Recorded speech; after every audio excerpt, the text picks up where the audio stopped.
Hello guys, in this video I am going to show you how to enable email notifications on logs in the Trailforks application.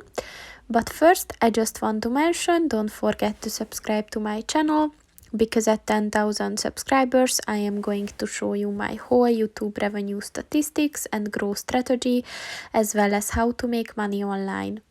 Let's jump into it. First of all, open the application on your phone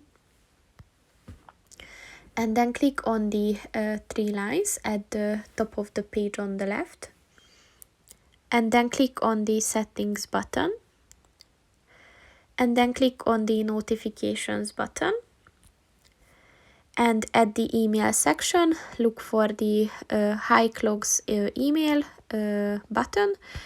For me it is set, my primary activity is set for hiking, so whatever your primary activity, that will appear here. So if you want to enable it, just click on the white circle next to it, and once it turns green, the email notifications are on.